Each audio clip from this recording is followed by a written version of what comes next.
18 August Siddhirganj পাওয়ার হাউসের সামনে ছাত্র জনতার এক ভিড় দেখা যায়। ছাত্রদের কাছে জানতে চাইলে তারা জানায়, পাগলা ইসলামিয়া চক্ষু হাসপাতালের এমডি আব্দুল আল নোমানকে আমরা তার চেম্বার থেকে ধরে নিয়ে এসেছি এবং সেনাবাহিনীর কাছে সুপোর্ট করেছি। সে আমাদের বন্ধুকে সেক্সুয়াল হ্যারাসমেন্ট করেছে। উনি হচ্ছে ইসলামিয়া চক্ষু হসপিটালের ডাক্তার। ওনার নাম হচ্ছে ডক্টর নোমান। ওনার জানা গেছে যে ওনার কোনো লাইসেন্স নাই, উনি লাইসেন্সবিহীন ডাক্তার। বিষয়টা হচ্ছে যার সাথে হয়েছে সে হচ্ছে আমাদের কলেজেরই তো স্টুডেন্ট, হ্যাঁ, অনার্স ফার্স্ট ইয়ারে পড়ে। ও হচ্ছে আপনারা জানাইছে একজনকে, ওই একজনের মাধ্যমে আস্তে আস্তে সবাই জানছে। উনি এই মেয়েটাকে উনি বলছে যে হাত মাপবো, সে এটা বলে তার অন্য জায়গায় হাত দিছে, ঠিক আছে। তারপর ওই মেয়েটাকে পরে যখন দেখছে যে সিচুয়েশন হাতের বাইরে চলে যাচ্ছে, তখন মেয়েটাকে কল দিছে, দিয়ে বলছে যে তোমাকে 6 লাখ টাকা দেওয়া হবে, তুমি বিষয়টা ধামাচাপা দাও, ঠিক আছে। এখন মেয়ে তো জানাই দিয়েছে এটা পাবলিকলি, আর মেয়ে টাকা নেয় নাই। এখন মেয়ে আছে এখানে আমাদের সাথে। যে মেয়ে, সেই মেয়ে যখন এই কাহিনীগুলো হয়েছে, ওরে হাসপাতালের ভিতরে নিয়ে যাওয়া হয়ে আর রুমের ভিতরে ওই যে নোমান, ডক্টর নোমান, ভুয়া ডাক্তার আর কি, ওর কোনো লাইসেন্স নাই, ও ভিতরে নিয়ে জোরজবস্তি করছে, শরীরের ভিতরে হাত দিচ্ছে, জোরজবস্তি করছে। এটা শুধু ও না, ওর ওই ডক্টর নোমানের যেসব প্রতিষ্ঠানগুলো আছে, পাগলা বাজার বা ইসলামিয়া এই যে চক্ষু হাসপাতাল, এদিকে আশেপাশের অনেক মানুষরা জানে, এবং আমাদের এই যেসব যুবক ভাইরা আছে, এলাকার যারা আছে, তাদের বোনের গায়েও হাত দেওয়া হয়েছে। তারা আসলে, মেয়েরা কিন্তু ডরায় যে একটা জিনিস কোনো কিছু হয়ে গেলে বা কোনো কিছু লাইফ হইলে লাইফ নিয়ে একটা সমস্যা দেয়। তো এই বোন সাহস করে আগায় আসছে, আমরা তাদের সাথে ছিলাম।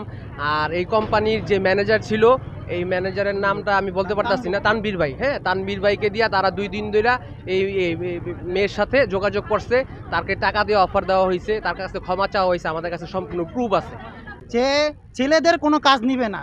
ইভেন আমিও এখানে সিভি জমা দিতে গেছি, তখন সেটা বলা হয়েছে কোনো ছেলে নেওয়া হবে না, যত হবে সব মেয়ে। আর মেয়েরা সর্বোচ্চ 1 মাস 2 মাস 3 মাস, তার উপরে কেউ চাকরি করতে চায় না।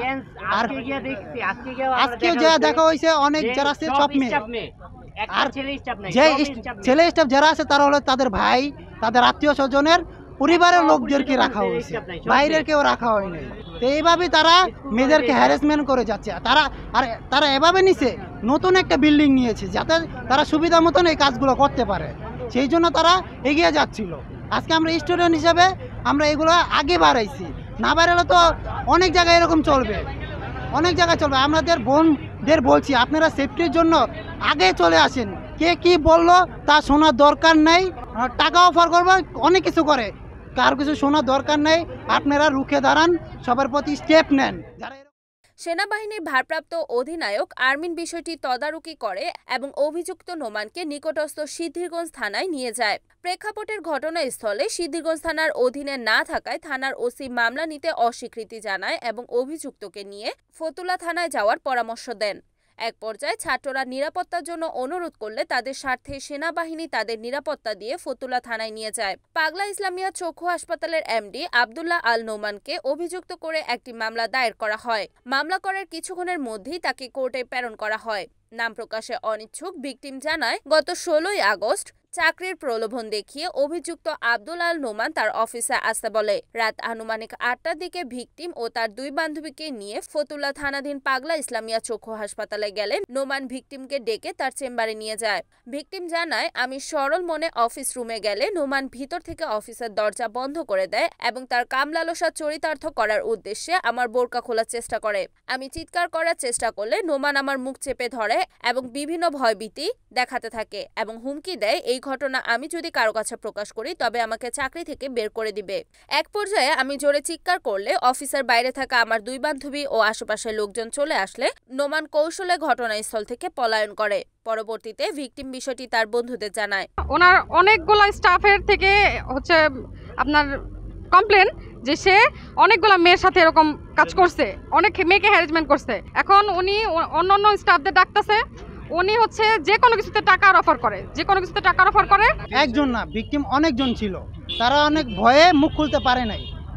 এখন যখন এই মেয়ের সাথে ঘটছে, তখন এই মেয়ে যখন প্রকাশ করছে, তখন অনেকেই মেয়ে এসে বলছে যে আমাদের সাথে এরকম হয়েছে। আমাদের সাথে এটা করেছে, তখন মেয়ে কান্নাকাটি করে সবার কাছে বলে দিছে। আমরা বিচার চাই, আইনত যেগুলো বিচার আছে, যে আমরা নারী নির্যাতন যেটা আছে কেস, সেটা আমরা বিচার করতে চাচ্ছি, আমরা এটাই করব। এটা হচ্ছে ইসলামিয়া চক্ষু হাসপাতাল সাইনবোর্ড, বাংলাদেশ নবজাতক হাসপাতালের ঠিক অপোজিট সাইডে। তো আমরা তার কাছে, তার হসপিটালে যা তারা আমরা ধরছি, ধরে আইনের কাছে সোপর্দ করছি। এখন আমাদের ন্যায্য বিচার চাই, এই হচ্ছে এক। আরেকটা আমাদের কাছে দাবি, সেটা হচ্ছে এই মেয়ের উপরে যাতে ভবিষ্যতে কোনো রকম ব্যবস্থা তারা না নেয়, যদি নেয় এটা আমরা আইনগত ব্যবস্থা নেব, বা এটা আইনের পরিবর্তে। জি হ্যাঁ, মেয়েকে ঠেট দেওয়া হয়েছে, মেয়েকে ঠেট দেওয়া হয়েছে যে ও লোকের পরিবার দিছে, যে মেয়ে যদি লোক বলছে যে তোমরা যদি বের হও, হ্যাঁ ডাক্তারের পরিবার, ডাক্তার সহ বলছে যে আমি এখান থেকে বের হয়ে নেই, বের হইলে আমি তোমাদের দেখা নেব। চাকরি করছিলাম, আমি আসছিলাম, আমার খুব দরকার ছিল, তো আমি একটা পোস্ট দেখা আসছিলাম এই জায়গায় কাজে। ভালো কথা, আমি এই জায়গায় ম্যানেজার যে ছিল তার সাথে কথা বলে আসছি। আমাকে বলা হয়েছিল হাফ টাইমের জন্য নিব, এবং 5 বা 6.5 মতো আর কি টাকা দিতে পারে আর কি, এরকম বলছিল। তো আমি রাজি হয়েছি, যে কারণ আমি হাফ টাইম করবো, আমার ফ্যামিলি আমাকে দিবে না ফুল টাইমের জন্য। তো লাস্ট মুহূর্তে তারা 10 দিনের মাথায় আমার বলতেছে যে ফুল টাইমই করতে হবে, হাফ টাইম কেউ নাই। বাকি মেয়েরা নাকি বলতেছে যে ফুল টাইম করা যাবে না। তো আমি বলছি স্যার আমরা মেয়েরা তো সেফটি না কোথাও, তো আমরা কি করব? তো বলতেছে যে ফুল টাইমই করো, কিন্তু মানে হাফ টাইম করা যাবে না। তখন আমি বলছি যে স্যার আমি যে মার্কেটিংয়ে যাবো, একটা মেয়ে যে যাবে মার্কেটিংয়ে, এই যে ফার্মেসি ভিজিটগুলো করবে, অলিতে গলিতে যদি আমার কোনো দুর্ঘটনা ঘটে বা কিছু হয়, এটা দায়ভার কে নেবে? হয়তো বা তারা কয়েকটা টাকা দিয়ে আমার বিদায় করে দেবে, কিন্তু আমার তো সম্মান চলে যাবে, তাই না? তো আমি অনেক রিকোয়েস্ট করছিলাম, তখন আমার ফর্ম ফিল আপ করতে হবে, আমার টাকা দরকার ছিল, তাই তারা আমার মানে এই জবটা আর কি দেয় না, তখন আমার ডিরেক্ট না করে দিয়েছিল। এরপরও স্যার আমার বলছিল যে হাফ টাইমের জন্য মানুষ নিব, কিন্তু আমি যাই নাই। তার একটা কারণ, আমি যখন সিভি দিছিলাম, জমা দিছিলাম, যে নোমান স্যারের কাছে গিয়েছিলাম, তার চোখের চাউনি স্টাইল আমার পছন্দ হয় না। কারণ একটা মেয়ে বুঝতে পারে যে একটা ছেলে তার কোন দিকে তাকায়, উনি আমার চোখ দিয়ে পারে পুরা খাইয়ালে, আমার কাছে এটা মনে হয়েছিল। তো আমার মনে হওয়া জিনিসটা আমি বের করতে চাই নাই, তাই আমি আজকে যেহেতু জিনিসটা প্রকাশ হয়েছে আমি বললাম। আমার সাথে কিচ্ছু করে না, আমার সাথে কিচ্ছু করে না। রিপোর্ট BM আল তাজিমুল কোবরা, NEN TV, নারায়ণগঞ্জ।